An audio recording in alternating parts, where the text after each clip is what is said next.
श्रोते हो, नमस्कार. अर्थविशेष या कार्यक्रमात आपलं मनपूर्वक स्वागत. अर्थविशेषच्या आजच्या भागात आपण ऐकणार आहात रशिया युक्रेन युद्धाच्या भारतावर होणाऱ्या परिणामांबाबत. विशेषतः 1991 नंतर भारतीय अर्थव्यवस्था जगाशी एकसंधपणे जोडली गेली आहे. स्वाभाविकच रशिया युक्रेन या देशांमधल्या युद्धाच्या परिणामांपासून भारत अलिप्त राहू शकत नाही. रशिया आणि युक्रेन यांच्यातलं युद्ध आता एक आठवडा झाला तरी चालूच आहे. रशियाच्या आक्रमणाचा युक्रेन कडवा प्रतिकार करताना दिसतोय. त्यामुळे युद्ध लांबल्याचं चित्र आहे. या युद्धात इतर देश सामील न झाल्यानं जागतिक युद्ध होण्याची शक्यता काहीशी निवळली असली तरी सुद्धा त्याचा परिणाम भारतीय अर्थव्यवस्थेवर होणे अपरिहार्य आहे. यातला सर्वात दृश्य परिणाम म्हणजे तेलांच्या किमतीत झालेली वाढ. तेलांच्या किमतीत वाढ झाली की अर्थव्यवस्थेची सर्वच क्षेत्रे प्रभावित होतात. आंतरराष्ट्रीय भांडवली संस्था या जोखीम टाळण्यासाठी अशा वेळी गुंतवणुकीसाठीचा हात आखडता घेऊ शकतात. त्यातून परकीय भांडवलाचा ओघ मर्यादित होतो. चलनाच्या किमतीवर पडलेल्या प्रभावामुळे आयात निर्यातीवर परिणाम होतो. आयात निर्यातीच्या पुरवठ्याचे मार्ग खंडित झालेले असतात. त्यातून महागाई आणि देशाच्या चालू खात्यातल्या वाढणाऱ्या तुटीचे परिणाम हे सुद्धा चिंताजनक असू शकतील. महागाई वाढली तर त्यामुळे सरकारच्या खर्च करण्यावर मर्यादा येतील आणि त्यातून आपल्या वृद्धीचा दर सुद्धा प्रभावित होऊ शकेल. अर्थव्यवस्थेच्या अशा अनेक पैलूंवर या युद्धाचा परिणाम होऊ शकेल. यावर चर्चा करताना अर्थविषयक मुक्त पत्रकार वीरेंद्र तळेगावकर म्हणाले, रशिया युक्रेन युद्ध सुरू होऊन आता आठवडा होत आहे. युद्ध या दोन मोठ्या आणि छोट्या देशांमधलं असलं तरी त्याचे विपरीत परिणाम अन्य जगालाही भेडसावत आहेतच. या युद्धामध्ये कोणाचा विजय होईल हे लवकरच स्पष्ट होईल. त्या दिशेने मांडवली किंवा चर्चा ही उभय देशांमध्येही सुरूच आहे. मात्र भारतासारख्या देशाला या रशिया किंवा युक्रेन या दोन्ही देशांचा संबंध पाहता आगामी काळ हा आव्हानात्मक असेल असं मानलं जातं. अमेरिकेसारख्या काही पाश्चिमात्य देश तसेच युरोपातील अनेक छोटे मोठे देश आणि G7 राष्ट्र यांनी सुद्धा आता रशियावर निर्बंध आणायची तयारी सुरू केलेली आहे. त्याचप्रमाणे रशियाच्या निर्यातीवरही काही प्रमाणामध्ये बंदी येऊ घातली आहे. अमेरिकेने रशियाच्या बँकेच्या मालमत्ता गोठवलेल्या आहेत. तसंच रशियन सरकारच्या अनेक मालकीच्या कंपन्या त्यांच्या निधी उभारणीसाठी मज्जाव करण्यात आलेला आहे. रशियन चलन रुबल हे गेल्या काही दिवसांमध्ये 40% अधिक प्रमाणामध्ये अवमूल्यित झालेलं आहे. या देशातील तेल, वायू, खनिज धातू आदींच्या किमती वेगाने वाढू लागल्या आहेत. अशा इंधनावर अवलंबित असलेल्या भारताकरता संरक्षण साधनसामुग्रीच्या दिशेनेही विपरीत परिणाम सहन करावा लागणार आहे. या युद्धामुळे केवळ रशियाच नव्हे तर युक्रेनमधून भारतात येणाऱ्या वस्तूंबाबतही अनिश्चितता निर्माण झालेली आहे. भारत हा युक्रेनमधून मोठ्या प्रमाणात तेलबिया, सूर्यफूल तेल आदी खाद्यतेल निर्यात करतो.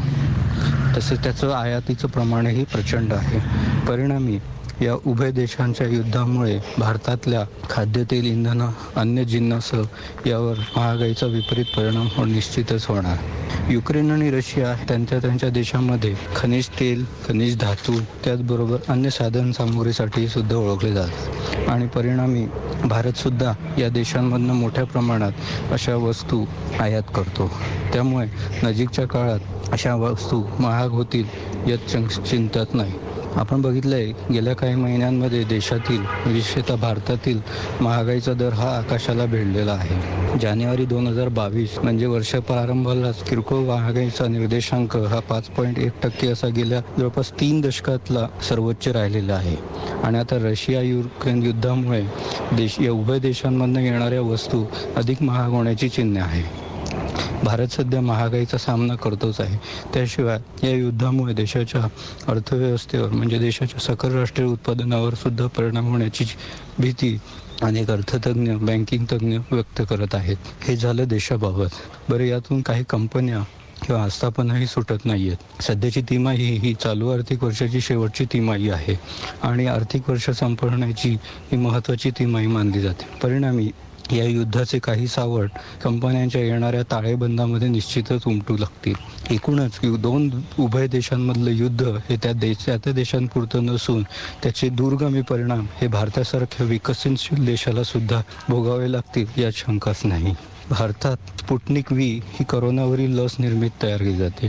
स्पुटनिक व्हीची खरी निर्माती रशियन कंपनी आहे.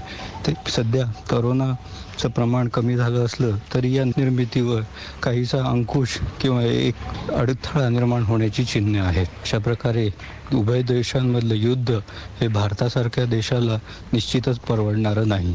याबाबतचा तिढा लवकरात लवकर सुटेल आणि महागाईचा आगडोंब काही प्रमाणात शमेल अशी आशा बाळगण्यास हरकत नाही. भारतीय भांडवली बाजार गेल्या आठवड्यापासून दोलायमान स्थितीत आहे. अर्थात युद्ध सुरू झालं तेव्हा कोसळलेला बाजार परत सावरू लागलेला दिसतोय. मुंबई शेअर बाजाराच्या निर्देशांकानं सोमवारी दुसऱ्या सलग सत्रात सकारात्मकता कायम राखली. शुक्रवारची सुरुवात मोठ्या घसरणीसह करणाऱ्या निर्देशांकानं नीचांकावरून उसळी घेत सोमवारच्या सत्राचा शेवट हा 389 अंशाच्या वाढीसह केला. भांडवली बाजाराच्या मागच्या आठवड्यात अनिश्चितता खूप जास्त असली तरी आयुर्विमा कंपनीच्या प्रारंभिक विक्रीच्या प्रस्तावात कोणताही बदल करणार नसल्याचं सरकारनं स्पष्ट केलं. सोने आणि चांदीच्या भावातही वाढ झाली आहे. भांडवली बाजारातल्या या हालचाली संबंधी भाष्य करताना गुंतवणूक अभ्यासक आशुतोष टिळक म्हणाले, इक्विटी बाजार किंवा जो भांडवलाचा बाजार असतो कुठल्याही पद्धतीने तो रिस्कवर अवलंबून असतो. तुमची जोखीम किती आहे आणि तुमचा परतावा किती आहे. जोखीम कमी करून अधिकाधिक परतावा मिळवणं किंवा एक युनिट जोखीम घेऊन तुम्ही परतावा किती जास्त मिळवू शकता हे साधणं हे शेअर बाजारात सगळ्यात महत्वाचं असतं. आणि त्याच्यामुळे ज्या वेळेला जगामध्ये काही प्रमाणामध्ये एक जोखीम येऊन बसलेली आहे की रशिया युद्धात आलेला आहे, जगातल्या कमॉडिटी बाजारातला अनभिषिक्त सम्राट असंच म्हणावं लागेल की तो जर युद्धात असेल तर जगभरातलं तेल आहे, या सगळ्या गोष्टी आहेत, त्याला कुठे ना कुठे परिणाम होणार आहे. कॅपिटल मार्केटवर याचा सगळ्याचा परिणाम होणारच आहे. भारताच्या शेअर बाजारामध्ये काही अशा कंपन्या आहेत की ज्या डायरेक्टली किंवा इनडायरेक्टली युक्रेनशी कनेक्टेड आहेत, ज्या रशियाशी इनडायरेक्टली डायरेक्टली कनेक्टेड आहेत. जगभरातले देश, युरोपातले देश रशियाला ज्याप्रमाणे बाजूला सरकवत आहेत किंवा स्विफ्टच्या याच्यामध्ये त्यांना ज्या प्रमाणात बाहेर काढलं जाते, त्यांच्या बँका ज्या करवल्या जात आहेत, याचा परिणाम कुठे ना कुठे होतो आहे. आणि जगाच्या ग्लोबल इक्विटी बाजारामध्ये ही एक मोठी रिस्क आलेली आहे.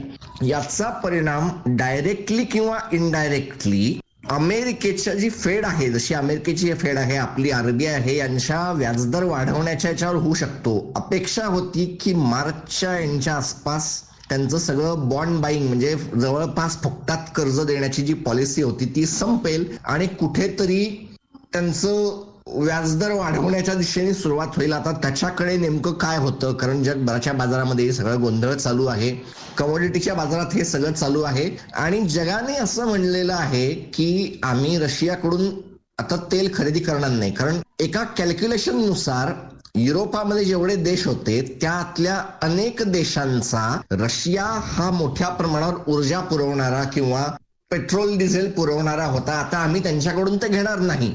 आणि रशियाच्या सेंट्रल बँकेवर बंधनं लादली आहेत. 62-63% रशियाच्या सेंट्रल बँकेची जी संसाधनं असतात, त्यांच्याकडे आलेला पैसा ते कुठे कुठे गुंतवत असतात, या देशात त्या देशात त्या देशात आमच्याकडे आहेत, ती सगळी बंद केली आहेत, ती फ्रीज झालेली आहेत. त्याच्यामुळे रशियातून जाणारा, रशियातल्या जे ओलिगार्च असतात किंवा त्यांचे जे मोठे अति श्रीमंत माणसं किंवा काय जे काय असेल यांच्यावर निर्बंध लादलेले आहेत. हे कुठे ना कुठे येणार आहेत. आणि कमोडिटीच्या बाजारामध्ये रशिया हा एका अर्थाने ओपेक प्लसचा लीडर आहे. तो बाजूला जाणं किंवा त्यांचा इफेक्ट कमी होणं म्हणजे बाकीच्यांना काय मिळेल, बाकीच्यांच्या याच्यावर त्याचा काय परिणाम होईल. आणि मी एक अजून ऐकलं की जर तेलाचा भाव हा $122-123 पर बॅरलला पोहोचला तर खूप मोठी रिस्क उद्भवू शकते. आपण आता त्याच्या खूप जवळ आहोत. हा महागात पडण्यासारखा सौदा आहे. रिस्क वाढते आहे, तुमची जोखीम वाढते आहे. त्याच्यामुळे सोन्याकडे हळूहळू जाणार आहेत. सोन्याचे भाव मी पाहिले नाही, पण आता ते हळूहळू वाढत असतील. रिस्क कुठेतरी हँडल होणार आहे. कुठेतरी बिझनेस मध्ये करण्यापेक्षा किंवा शेअर घेण्यापेक्षा सोन्याकडे माझी गुंतवणूक करायला जाणं हे कदाचित एक बेटर चॉईस काहींना वाटू शकते. ते आत्ता चाललं आहे आणि म्हणून जगभरच्या बाजारांमध्ये इन्स्टिट्यूशन जे मोठे गुंतवणूकदार असतात ते हळूहळू त्यांचं विकून राहिले आहेत आणि भारतातल्या बाजारावर त्याचा परिणाम होतो आहे. अमेरिकेमध्ये आता त्यांना कर्ज घ्यायला पैसे द्यावे लागू शकतात, व्याज लागू शकतं, हा एक फॅक्टर झालेला आहे. आणि हे जे असतील हे काळानुरूप पुढे जाऊ शकतात. आणि आता रशियाचं सैन्य किती काळ इथे राहतं, त्यांचा हल्ला किती काळ चालतो, शांतता टॉक काय काय होतात, ज्यांना पीस टॉक म्हणतात, त्या शांतता बोलणी कधी चालू होतात, त्याच्यावर काय अटी होतात, कोण काय मान्य करतं, हे खूप मोठ्या प्रमाणावर आहे. पण जगाच्या बाजारात हे युद्ध एक वेगळी रिस्क, एक वेगळी जोखीम घेऊन आलेलं आहे, हे मान्य करावं लागेल. अलीकडच्या काळात आंतरराष्ट्रीय राजकारणात युद्ध पूर्णतः टाळणं कोणत्याही एका देशाला शक्य नसतं. युक्रेन आणि रशिया या दोन्ही देशांबरोबर भारताचे नागरिक आणि विद्यार्थी शैक्षणिक सांस्कृतिक दृष्ट्या जोडले गेले आहेत. त्यामुळे अर्थातच या दोघांमध्ये संघर्ष होऊ नये अशीच आपल्या सर्वांची इच्छा असेल. दुसऱ्या महायुद्धानंतर एवढ्या मोठ्या प्रमाणात पहिल्यांदाच असं युद्ध होत आहे. ते टाळता येणं शक्य नसलं तरी तिथं अडकलेल्या आपल्या प्रत्येक नागरिकांना ऑपरेशन गंगाच्या माध्यमातून परत आणण्याचा प्रयत्न सरकार करत आहे.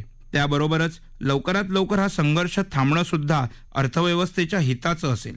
अर्थव्यवस्थेच्या सर्व क्षेत्रांची स्थिती भांडवली बाजाराच्या प्रगतीत परावर्तित होत असते. म्हणूनच अर्थव्यवस्थेतल्या दीर्घकालीन स्थितीचे निदर्शक भांडवली बाजार असतात. भारतीय भांडवली बाजार गेल्या 2 वर्षात अत्यंत सकारात्मक राहिले आहेत. त्यांची सकारात्मकता टिकून राहील अशीच आशा येत्या काळातही सरकारला आणि तुम्हा आम्हा सर्वांनाच असेल. याबरोबरच आजचा अर्थविशेष कार्यक्रम संपला. हा कार्यक्रम आकाशवाणी मुंबईच्या प्रादेशिक वृत्त विभागानं सादर केला. सादरकर्त्या भावना गोखले, निर्मिती सहाय्य विवेक वानखडे, लेखन विनोद देशपांडे, निवेदन कौस्तुभ विरकर.